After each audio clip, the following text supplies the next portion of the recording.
If this dash mount cell phone holder placement looks good to you, go ahead and keep watching this video and I'll show you how to install it just like this in your 4Runner. These are the three items that I purchased for this project. First, we have the 1-inch ball. It's got a threaded nut on one side. And then you've got the dual ball attachment, which you'll use to attach to the threaded ball that's going to be your mount onto your dash. And then you have the RAM mount itself, which holds the phone, and that has a 1-inch ball as well, which will attach onto the other side. This is what the completed assembly looks like.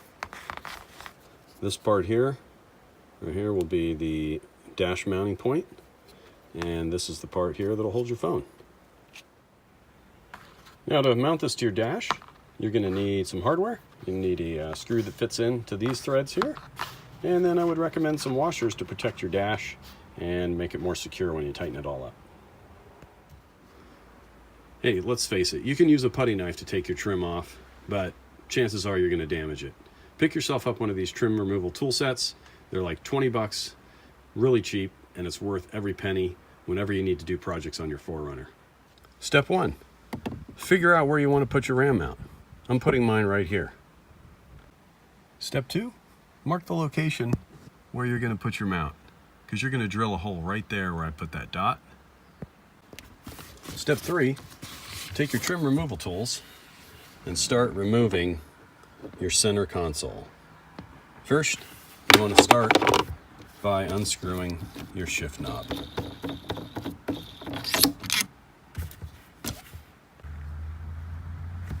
The second part now, take your trim removal tool, put it right in between here, and just start prying that up. Do the other side over here. And then this piece will just gently lift out of the way. Disconnect your first wire harness underneath the center console here. Now disconnect underneath here the second wire harness right here. Okay, set that piece aside. Next you're going to remove this piece, just pops right out.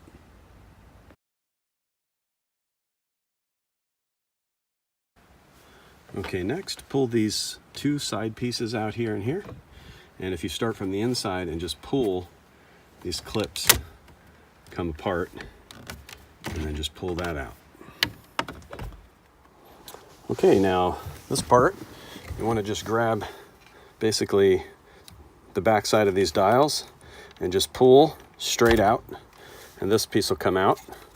And I think we can just set that aside as opposed to unplugging it, as that won't be in our way for our job.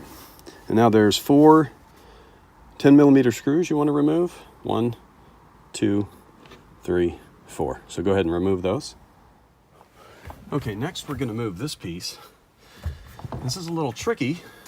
You kind of get your hands here and pull this bottom piece out first, like that, and then this just kind of pulls out.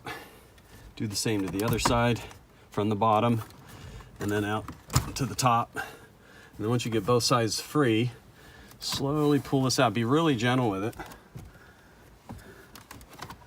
And then there's a lot of wires back here. Just kind of let that hang. And then right over here is where we marked. So we're going to drill right there. We have great access to that. Make sure when you put it back that these foam pieces, these are the vents, that they stick right into those holes there. I wouldn't mess with any of these wires here. You don't really need to. There's enough of them that you could get them confused without marking them, trying to put them back. Just rest this gently down here. And get to work. Drill that hole. Be gentle with the plastic when you drill the hole. It's really thin and you don't want to damage it. Well, first I'm going to use a smaller drill bit and drill a pilot hole.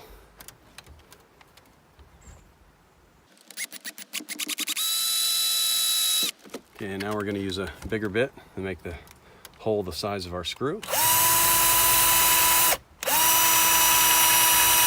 And I'm being gentle this whole time so I don't overly stress the plastic.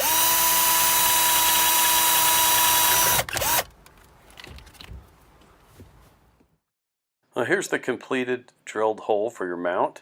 If you get some scratches in there, don't worry too much about it. Those will pretty much be hidden by the time you get your mount put in place.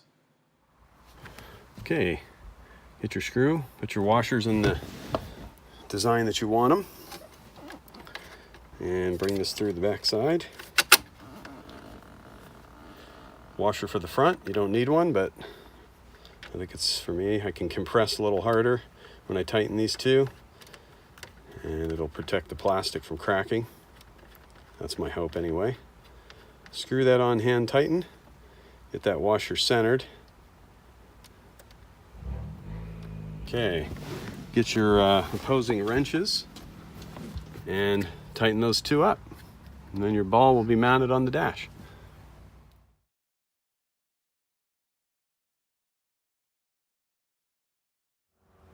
Okay, I tightened up the ram mount. Here you can see I used kind of a rubberized plastic washer on the outside here to protect that. And on the inside, I used a rubberized against the plastic. It's actually rubberized hard plastic, so it's a pretty hard washer. And then two metal ones outside of that. That should keep it nice and snug with all the rattling going off-road. It shouldn't come loose. Now go ahead and just reverse your installation process for all these pieces, and it'll be good to go. Hey, remember, before you start popping these pieces back together again, don't forget to put your screws back. I did that like an idiot, so then I had to take everything apart again. Hey, there's your ball. Nice and firm, snug on there. Got your ram mount here with your dual ball mount. Gonna loosen that up, pop that on there, tighten up the knob here, and there's your ram mount. Pop your phone right in there. And of course you can turn it sideways if you want landscape view. Great thing about this setup is when your phone's right here, you can keep your hand on the wheel and operate it with this finger. Piece of cake, doesn't interfere with the vent, doesn't interfere or obstruct your vision on your speedometer. It's perfect. And lastly, you got your charging cord if you want to charge it while it's in the ram mount. Now you can drill some holes and run this cord actually on the back side of this console here and drill a hole out here and run it out, or you can use cable keepers and attach them to the sides and run the cable along the bottom here, up the side, and to your mount. So those are some options. If you just want a quick fix, temporary thing until you figure out what you want to do, run your cable down here, run it around the back side of the ball that you just drilled in, loop it around, and then plug it in here. Pull this taut, bring it back around here, and there you got a nice solution.